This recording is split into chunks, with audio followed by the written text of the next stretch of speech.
Hello everyone, my name is Dennis with DonkeySec or Donkey Security, whatever how it desires. In today's video, we'll be trying out TryHackMe's new simulator, tabletop exercises. So we've done all the SOC simulators. We've done one out of the two threat simulators. The other threat simulator, it takes way too long. You would know if you would check out that one. It's called Typo Snare, I believe. So now we're trying out the new tabletop exercises, and I've never done an exercise before. I would assume it's easy.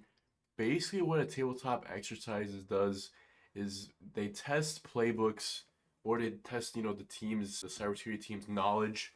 They don't use any business processes though, so they don't use actual tools, maybe a SIEM tool, a EDR tool, XYZ tool. All they do is they, maybe come up with a scenario, and then from there the team can, do what they think is the best to, migrate that scenario, remedy that scenario, whatever. Yeah, I've never done one before, so click create exercise here. Let us tailor your students pick between a quick setup or a fully one. Quick setup, launch exercise under a minute, choose your industry, entire objective, and we'll handle the rest. Customize every detail, okay. I think we'll do quick setup for now. Select industry. Which one, man? There's a bunch of industries, dang. Can we do a government one? IT services, managed service provider, cloud provider, yep, federal government. Yes, federal government, okay. Hacker objectives. So what do red teamers do with governments? Usually it's espionage. Let's do espionage. Might as well just do it. Users do not belong to any workspace slash company. What? I thought it's free. No, is it not free? Yeah, I'm picking a random industry here. Okay, that's weird. Okay, maybe one of this is free? Question mark. So scatter spider here. That's a threat group. It's a APT, it's Advanced Persistent Threat, which means that they're backed by a nation state and they have skills, they have hacker skills. They have a lot of money because they're backed by the nation state. So they have the TTPs, they have it's very high.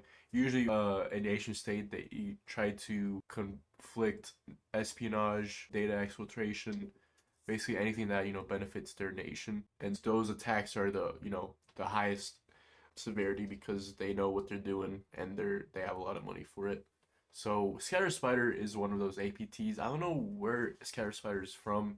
I could probably do a quick Google search and know, but Scatter Spider scenario overview. Customer support escalates a surge in complaints about suspicious account activity. Internal review reveals that an administrator account has been used to extract large volumes of consumer data. So we have our exercise configurations, okay, increase awareness, okay, instant response framework. Okay, so there's actually frameworks here.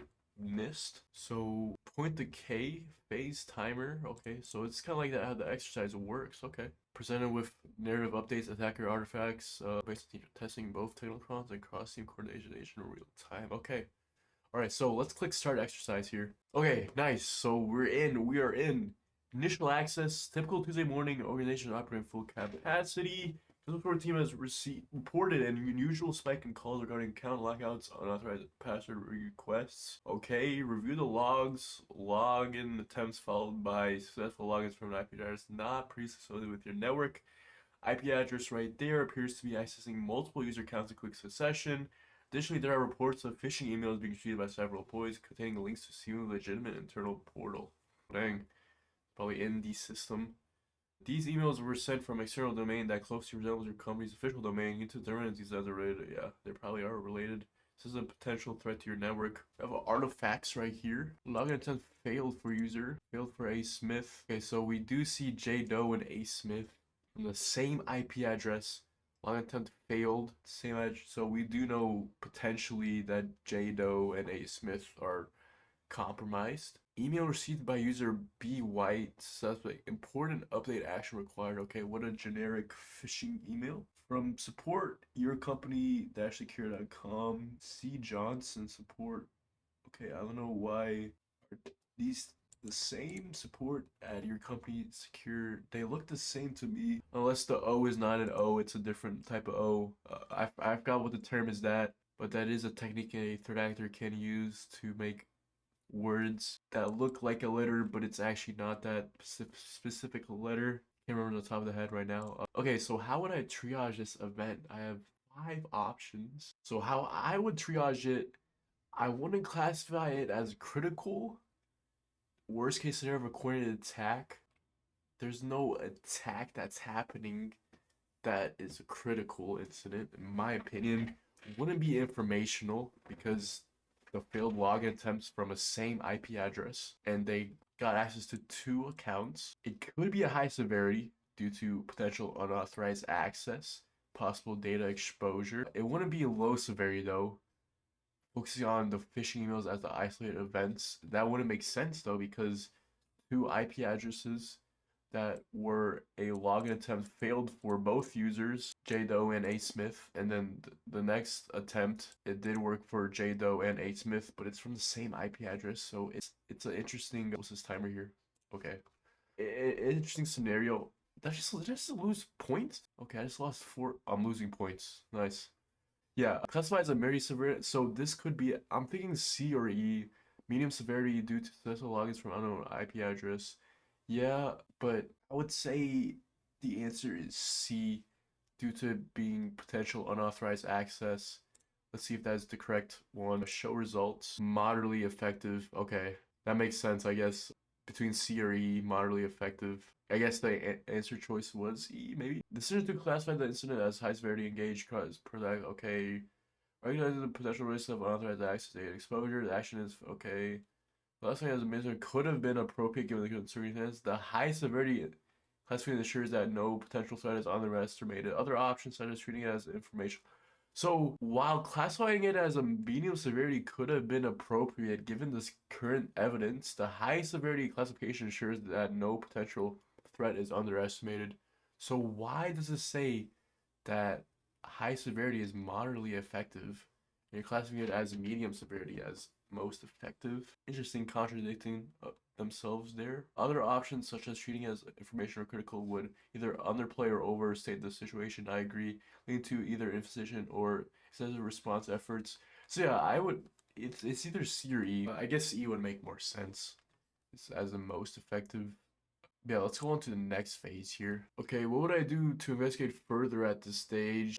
We have our options right here. No new artifacts / logs are appearing. So we still have 5 options right here. I'm thinking about ruling out D. Conduct a detailed analysis of email headers from the phishing emails to trace their origin and identify any commonalities. I feel like the severity of that is super low compared to a potential unauthorized access attempt. Well, it's not even an attempt that they're logged in for J Doe and A Smith. So I'm gonna rule out D. So review firewall and VPN logs to identify any unusual access patterns or connections from suspicious IP address.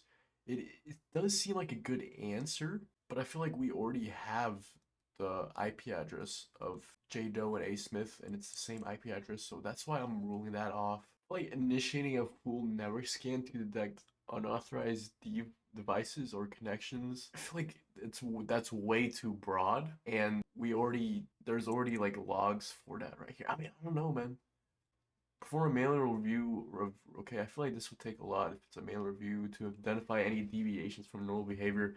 I'm thinking check endpoint logs for anomalies, surprise, just see what the user is doing. Like we can see the login attempt, moderately effective. Okay, nice. I got moderately effective again. Review firewall and VPN logs. Nice. So that was the main option right there. Checking endpoint security logs for alerts or anomalies and moderately effective action as it helps identify potential. Yeah, that's what I was seeing. Potential compromise on devices linked to the suspicious account. However, reviewing firewall and VPN logs would have been more effective in this content as it directly targets the unusual access patterns from suspicious IP address, providing a clear picture of the network activity. Okay, yeah, that makes sense. I guess the endpoint logs comes right after this. Analyzing email address also provides value insights into phishing attempts while a manual review of our user activity logs provides limited benefits due to its time-consuming nature. Initiating a full network scan, although thorough, is less effective due to its broad scope. Okay, moderately effective again, dude. We're still on 0, man. We're average. Following initial access, user unusual activity on several internal systems. User account previous flagged precision logins, now accessing multiple servers within the network. This account A Smith is seen executing commands that are reserved for administrative users. Additionally, there are signs of credential dumping attempts on a domain controller, suggests that in an effort to escalate privileges, network traffic analysis reveals connections to a previously unused subnet, identifying potential lateral movement. This activity is generating alerts. So how would I do it? Conduct a manual review of recent command. Okay, That A would not work for sure. Disable user account to prevent further unauthorized access and lateral movement. Okay, that could be an option. Isolate the affected servers such as SRV Finance 1 and SRV from the network to contain the attacker's movement.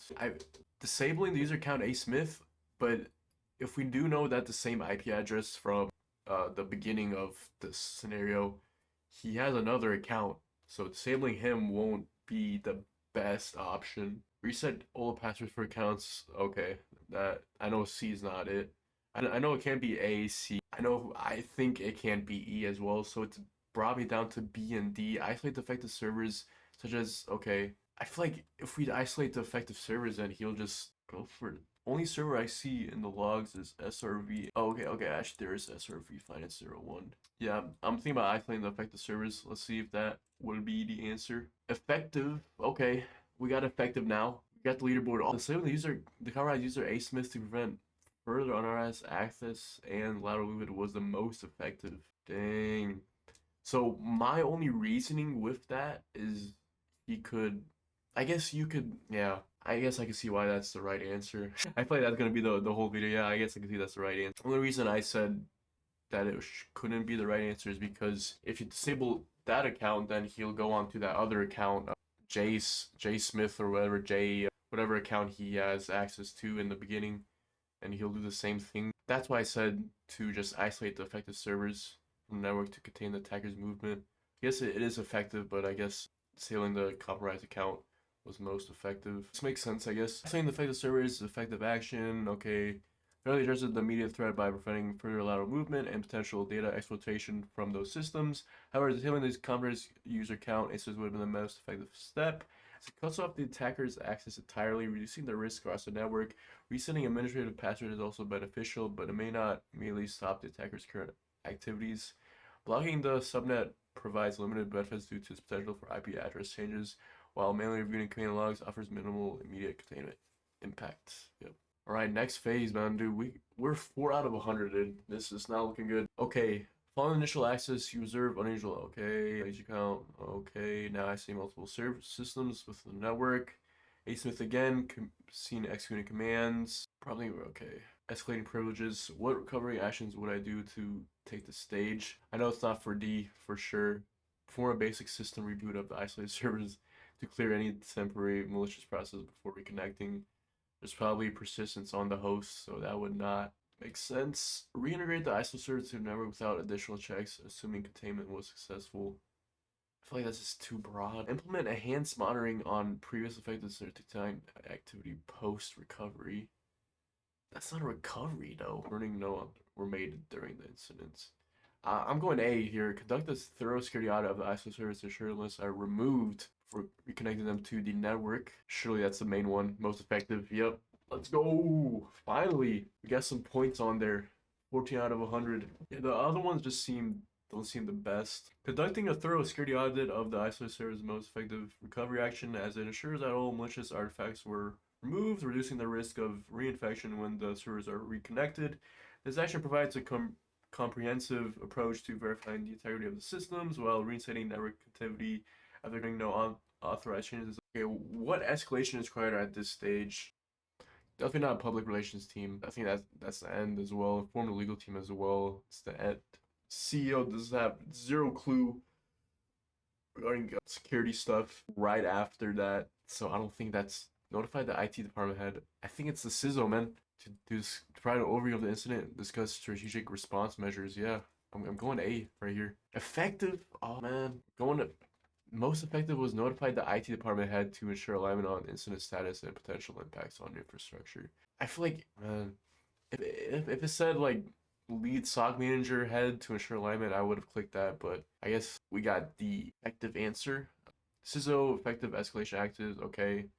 Line the incident response with broader security policies and objectives. It actually helps coordinating. Notifying everyone would have been the most effective choice, and it directly involves those responsible for managing affected infrastructure, ensuring tactical alignment. Obviously, legal team is way too early, as well as the public relations or the CEO. Yeah, okay, despite our continuing efforts, attackers managed to execute their final objective. You observe a sudden spike in outbound network. Okay, large-scale data exploitation.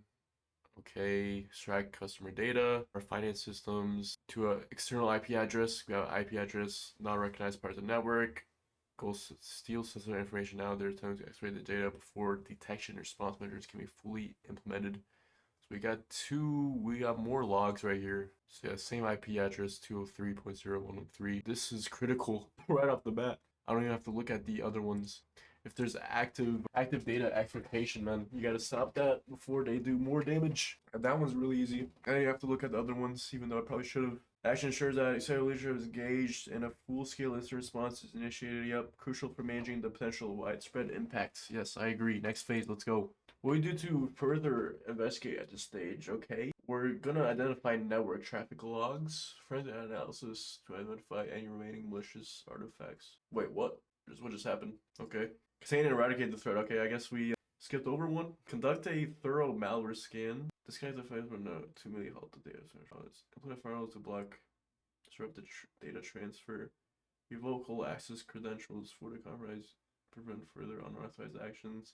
Form a manual review of the network to such connections. So like if you disconnect the affected servers from the network to merely halt the data escalation process is the best way to contain it. But it doesn't do anything about eradicating it though. Because the question says and eradicate. I guess I would implement fireblock rules to block that going. Some participants have now voted. What? What's happening here? Just says loading. Oh, okay, it was moderately effective. Blocking outgoing traffic to external is effective action to immediately disrupt data transfer. It doesn't fully prevent attacker from using other IP addresses.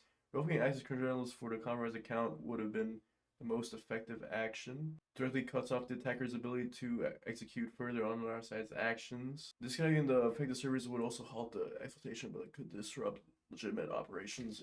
Yeah. Revoke all access credentials to prevent further unauthorized actions. Yeah, that would have been the most effective, I guess. Man, I'm getting wrong after wrong answer, dude. Recovery actions. Definitely not a basic reboot. I'm gonna go for A here as well. I don't think, let's see what it says here. Most effective, yeah. Conduct a comprehensive review of firewall rules to ensure no authorized changes remain. No malicious.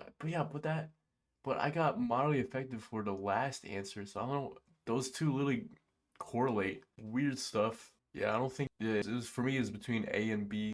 Reset all user account passwords, because that was literally the answer for the last question. Talks about, blocking that user, which is weird though, because I don't think blocking that user would stop the data exfiltration, because the IP address would still be, exfiltrating data. I could be wrong though, but yeah. Let's go for the next phase right here. I think we got two more. What escalation is required at this stage? Probably notify the IT department again. Business status and potential impacts on infrastructure. Probably the legal. You know what? I'm going legal team here. I'm going legal team here. Let's see if it's the correct answer. Moderately effective. I should have hit the IT department. Yeah. Moderately effective action. Okay. Prepares for. However, none of that would have been the most effective choice. Directly involves those for managing the affected infrastructure, ensuring tactical alignment. Yeah. Probably should have hit the IT department as well. Potential impacts as well. Only reason why I hit legal team is to make sure that the data breach notifications get out, but I guess whatever is on the chain or whatever. Is that it? Really? Oh, like reports or something? Reports? Okay, we can see the reports right here. Okay, cool. Yeah, so we have a summary of what happened. Team action points, phase performance. Okay. We're effective across the board. Okay, I'll take that. First time running this scenario. Looks like triage as well. Lateral movement, most effective. So we did skip one.